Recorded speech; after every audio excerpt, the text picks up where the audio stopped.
All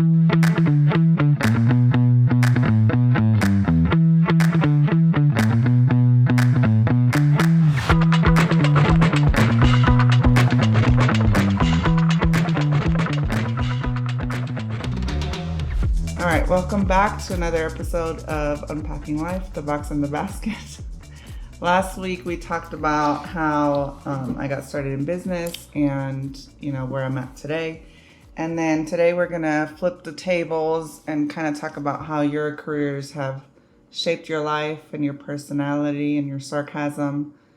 And do you think I'm funny?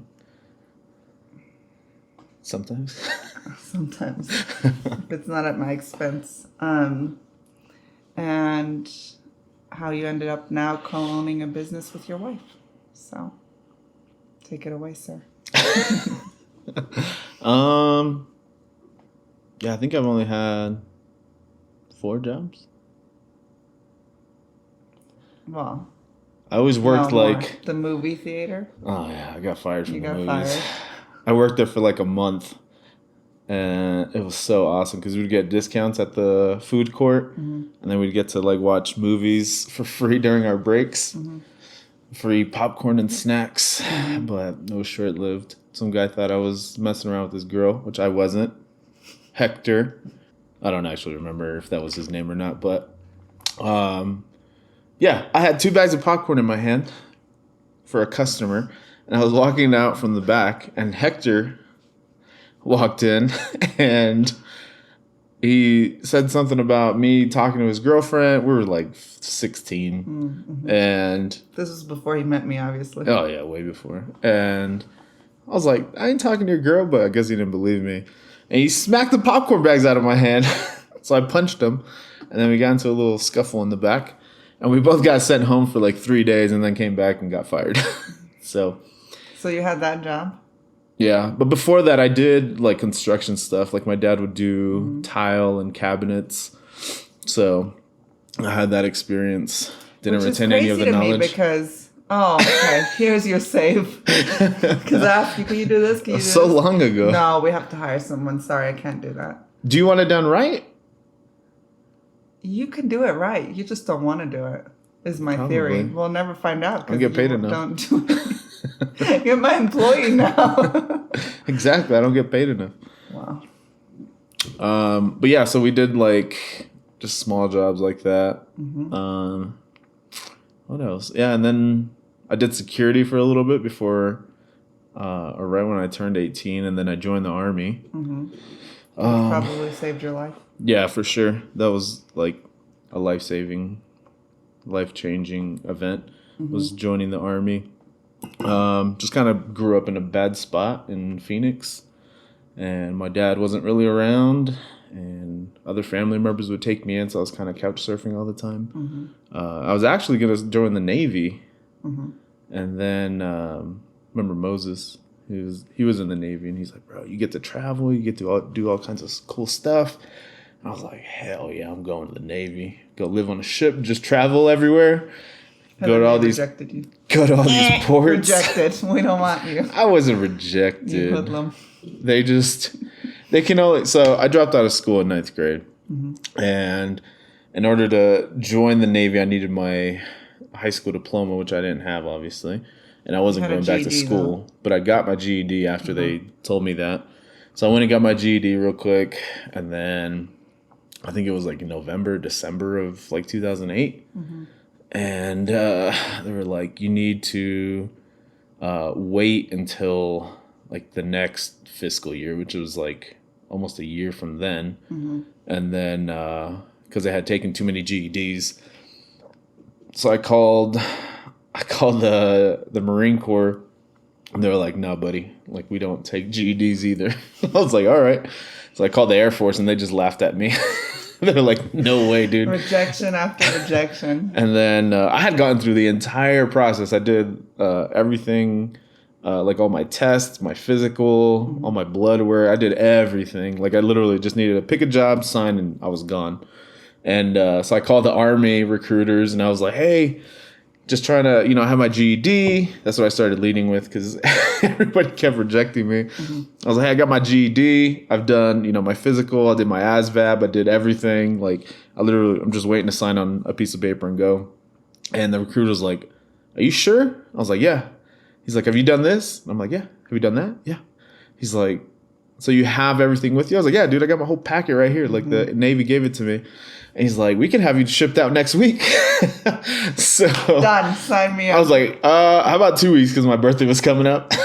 Priorities. And then I almost got arrested right before I left at my birthday party. But that's a story for another time. If Angel, you're watching. I think we're some like. You know what that was. Like crazy people. We're not crazy people. He was crazy in his youth. But anyway, so I left like a couple weeks later, and I went to Fort Leonard Wood, Missouri. I was a combat engineer. But yeah, it was a good time. And then once I got out in 2012, after I met you, I don't even know how I got into like being interested with DOC. I think Amada, my friend, she was working for DOC at the time when I was getting out. And then I remember that. And she pitched it to you. Yeah, and she was just like, just come over here. I had been chatting with her to see what she was doing because she was always pretty good. Wasn't she in the military too? She's still in the military, yeah. Like in the reserves? Well, so she left. She was with DOC. I went to DOC. She left DOC. DOC is the Department of Corrections. Yeah, the Arizona Department of Corrections. And then she left DOC and then went to the Army.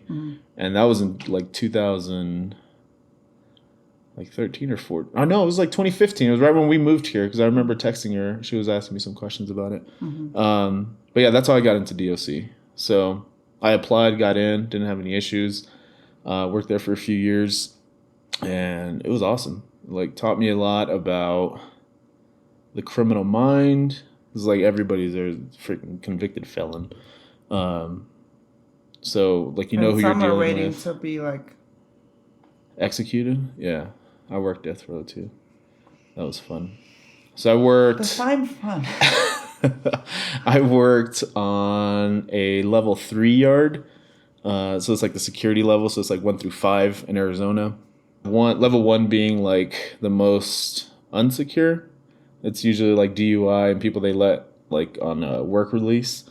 So there's not a whole lot of supervision. Level 2 is like a little bit more supervised, but they don't get to leave. Level 3, they get to like get out of their cells at certain times for like their rec time and lunch and stuff like that. And then they have like a lockdown time. Level 4 is more like locked down most of the day. They do get some rec time, but just not as much. And then level 5, you're just in your cell like 23 hours of the day. You go out for your recs and showers, and if you have classes, you go to your classes. That's where death row is. And that was in Browning unit. So that was fun. Got to work death row, and that's where they keep all like the validated gang dudes. So so in the prison, you have to like have a certain amount of points to be a validated gang member, and then they call them a STG, a security threat group. Points. Yeah.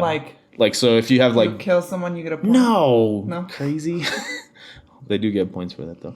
But if they have like tattoos, if they are like known gang affiliates, if they have like stuff in their property with like gang insignia, like once I forget the exact points, but once you reach a certain amount of points, then you're considered a security threat group. And then most of the time they send you to Browning, one of the lockdown units, for being an STG. Is this like confidential information, or do they know that they have these points? They know. So do they do things to get the points? Yeah. It's great to be validated. It's like a game. It's great to be validated in the prisons. Like if then you have a lot of pull. Yeah, because people know like, oh shit, like that guy's made, or he's, you know, a validated gang member. Like they have affiliation with, you know, the Aryan Brotherhood, the Mexican Mafia, all these people. So, yeah, so that was interesting. Just getting to talk to those guys, and how is that like? It was fun. I would I always tell people I'm like a lazy hustler, where I always try to get all my work done first so I can relax and just chill out. So like I would go in for an 8-hour shift, and my first 4 hours I was just busting my butt the whole time. I'd go in, I'd go to every single cell because towards the end they were having some deaths in the cells where people would like kill themselves or they would take bad drugs or whatever it is. So every check that we would do every hour, there was a little sheet at the front of their cell, so you'd have to like write in the time, like who did the walk at what, the time and all that stuff. So I would take my chance on my first walk just to like talk to each inmate. And usually it was like 8 per run. There was 1, 2, 3, so like 6, so like 48 inmates in like one pod.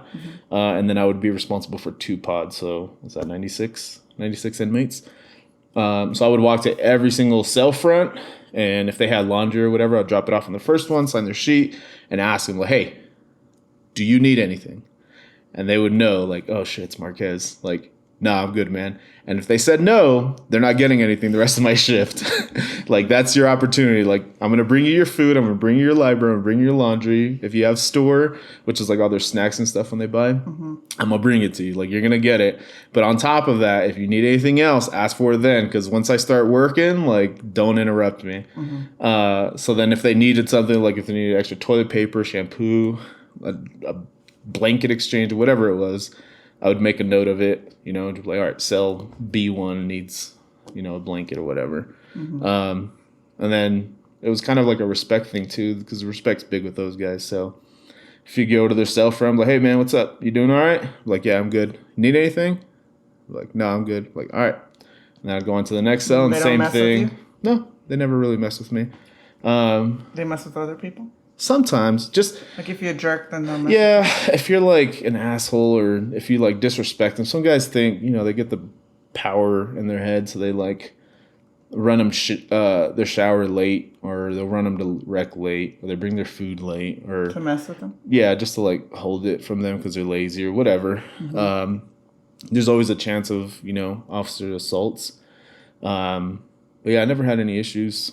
One time, actually, I worked in so that unit used to be like the intake unit for the entire state. So anybody that went to jail and was convicted and that was going to prison, they would come to our unit first. We'd classify them, see if they were like an STG, if they had enough points. You would do their points. And then we would keep them there.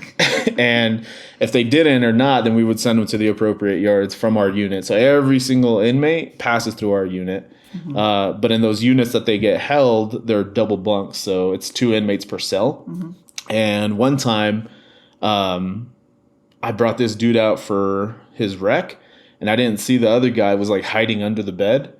And so I asked him to open the cell front, and he like comes out, he's handcuffed, and then his cellmate comes, he like runs out. And I remember I'm just standing there and I'm holding the cuffs, and the other guy runs out and he's like uncuffed and like known gang member and stuff, and like known for staff assaults.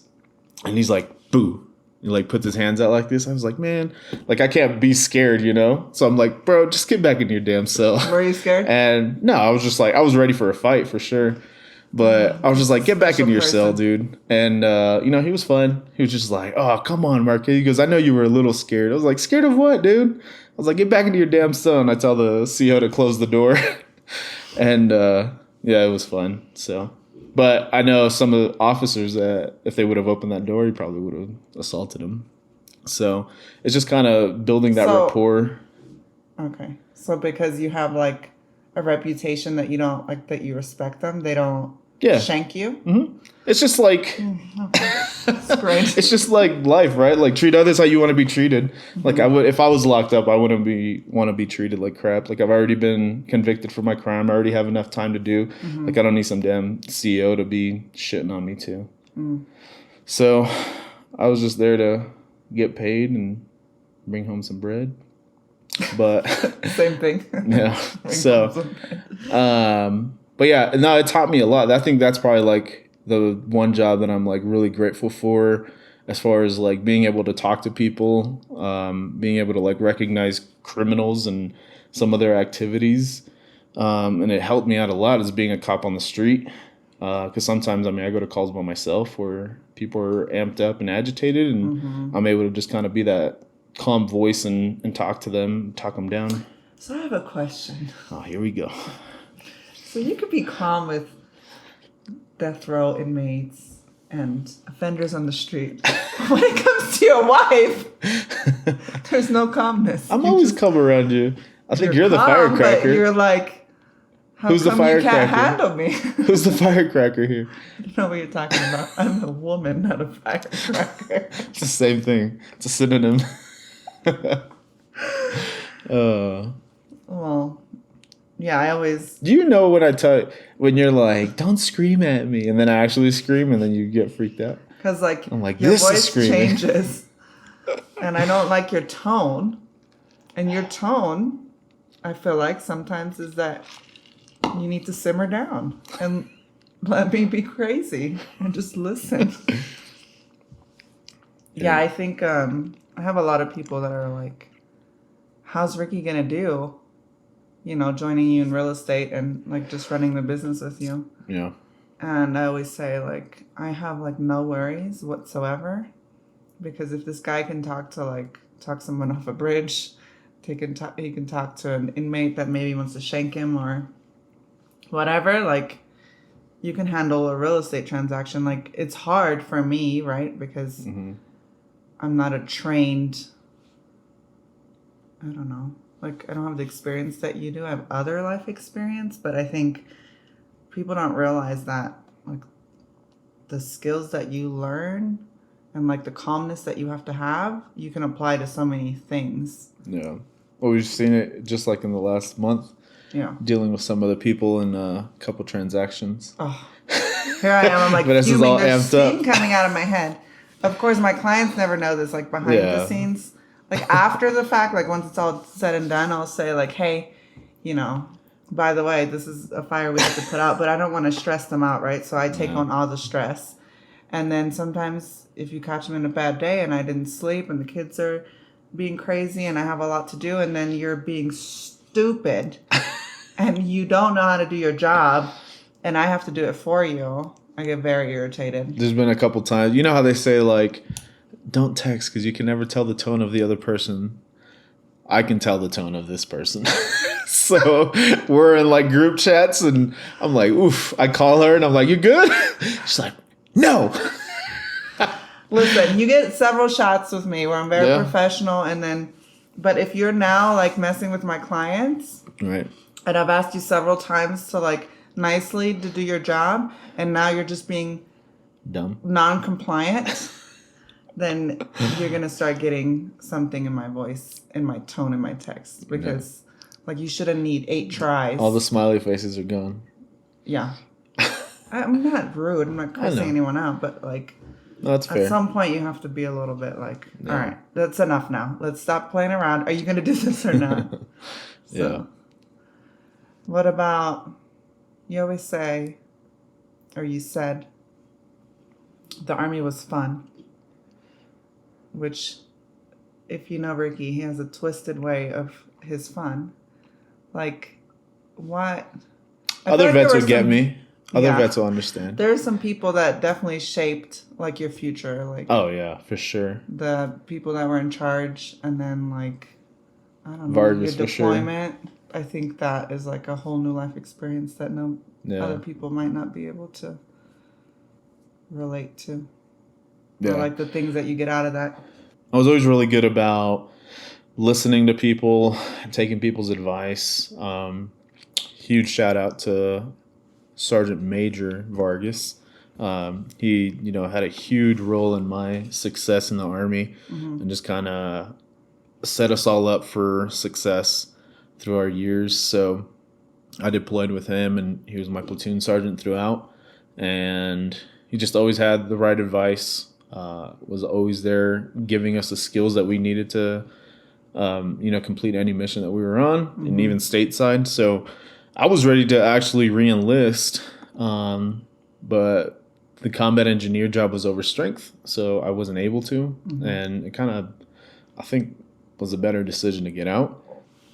And I had met you, and I almost re-enlisted just to stay there in Texas with you, but I followed you. Yeah, we ended up going to Arizona. The stalker that I am.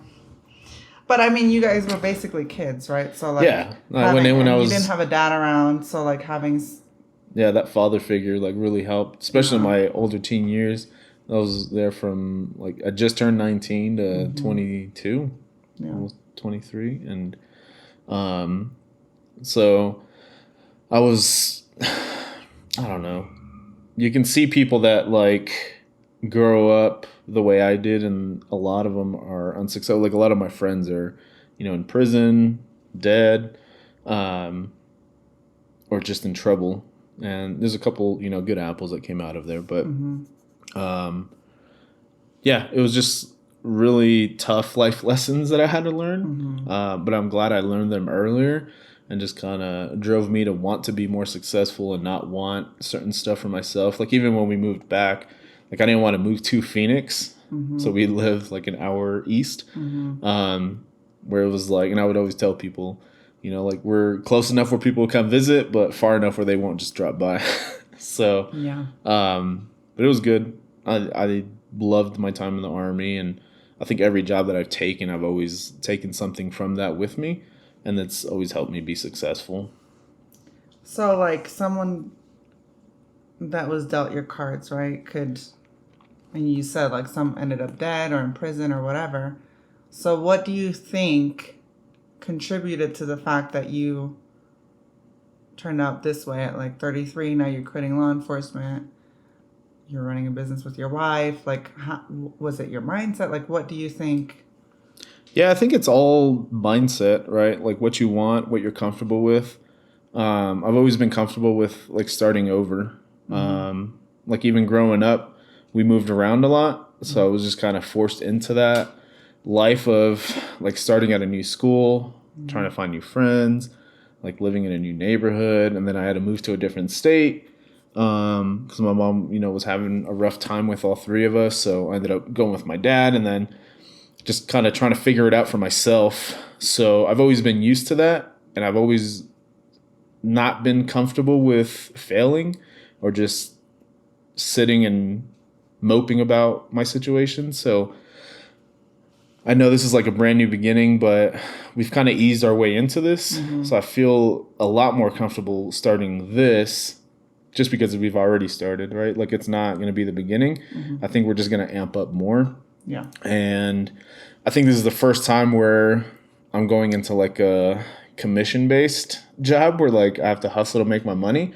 But then it brings me back to like all the hard work that I've always done at these other jobs, like even in the Army, the DOC, sheriff's office, and then with the police department. Like it doesn't matter how good of a job I do, I still get paid the same. Like one of my other buddies that's leaving the department sent me this meme where it's like this donkey, and he's like, there's like a wall, and he has to choose either the left or the right, and it's either being like an awesome cop or a slug cop. So like a cop that just handles the calls that they get sent to, they don't do anything extra, and then they lead down this hallway, and then the hallway converges back into one door, which is the paycheck. So it's like, doesn't matter how proactive you are as a cop, doesn't matter how lazy you are as a cop, but you're still going to get paid the same, unless you're like a total jackass and they start docking your pay, but you got to be pretty bad. But so it's like, I feel like I've always done a really great job, especially as a cop. I think I've always been really good. I've always been really good about, backing other officers up and keeping up with the laws and statutes and case law to be able to do my job really well. But at the end of the day, like I still get paid the same. And I've always told people like I'd rather have the time than the money. Oh, for sure. We're big on that. So I never did the overtime that was afforded to us. And I honestly just did law enforcement because I loved it. Like I love the job. It's fun. Get to cruise around and go into people's houses and kind of help them on their worst day. So it's always been an awesome job, and I still love it, and I'm not leaving because I don't like it. It's just a better opportunity for us, and I think the money will come, and I think we'll be fine, but I'll also have a whole hell of a lot more time with you, with the kids. So what I think is like what you were saying just now about the effort you put in, you get paid the same. When you're running your own business and you're in a commission-based job, if you're doing the right thing and you're putting in more work than other realtors or whatever business it is going to pay off far more than if you were like in a salary position. So I think that part is like really a pro because we're both kind of like hard workers. Yeah. I think for me, like I don't allow myself to tell myself that. I just tell myself I'm never doing enough, which is probably another episode of like negative self-talk. But yeah, so just having that, like putting in more effort and getting more back in and of itself is more rewarding. And then you have more time to volunteer too, to like do things in the community that you could do that, you know, will also be rewarding. Yeah.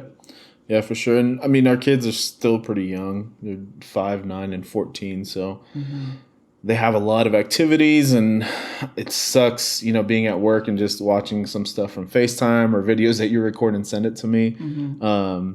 So it's just kind of like I started telling myself, like, well, what time do I have for the little money that I'm getting as, you know, a cop? Yeah. And then that was kind of like the big driving force too, that, you know, once we go into business or I join your business that you've already built, then we can definitely have more time.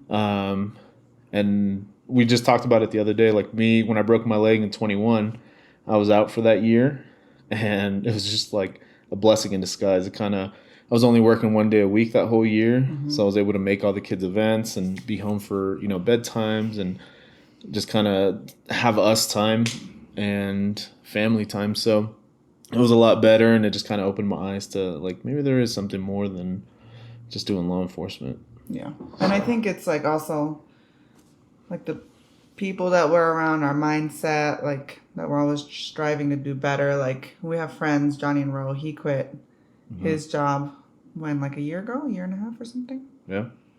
Kind of similar situation, not in law enforcement, but similar.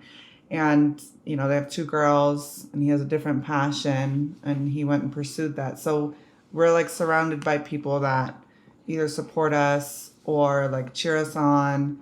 We don't have to like worry if we tell them something, if they like have good intentions. And I think that makes a big difference too, like who you surround yourself with. If you're positive, your mindset, and like failing is really not an option, never has been. Yeah. And so I think, you know, those skills will take us far. I can't wait for the day where I'm like, you know what? I'm not going to take this phone call because Ricky's home. Yeah. And he has a better skill set than me when talking to people that are going crazy, that I can give the phone call to you to handle. Yeah. So, but hey. I get it a lot with like older male agents that are like, remember when I talked to that one guy that one time? Yeah. That are just like, okay, who is this young girl? She doesn't know what she's doing, and I do know what I'm doing. And he was just going crazy, like just yelling at me and like, what? No, this can't happen, and blah, blah, blah. And it was stupid. So I hung up on him. And he called me back. He's like, hey, I think we got disconnected. I was like, no, I hung up on you so you could gather yourself and like call me with a better attitude. And he was just like totally taken aback. And then like he treated me with a little bit of respect. But so that'll be nice. But, you know, I mean, I've learned from your stories, and obviously we're married. So I pick up part of like your skill set. I'll never have that skill set because I was never in combat. I never gotten a gun pulled on me. I never been close to death or like in a situation where somebody might shank me. I mean, I act like it because, you know, I don't know how I have this anxiety level, and I've never been through like anything close to what you've been through. But then you've been through it, and then your anxiety is like a -5, and mine's like a 55. Yeah, one of us has to be a level head. Yeah. I think that's it. Did you have anything else? No, I'm excited for our journey. Yeah. Excited for you guys to come along with us on this journey. So if you have any questions about, you know, what we did to prepare to go into business together, or like what our plans are or how we do it all, we're happy to share it. Yeah. We're an open book. Have a wealth We of learn information. from other people too, so sharing is caring. We love to help you guys out, so just let us know in the comments what questions you might have for me or Vanessa, and we will check you out on the next one. Don't forget to like, subscribe, and share, and we will see you on the next video or podcast or however you episode. reach out. Consume this. All right, guys. Peace. Thank you. Bye.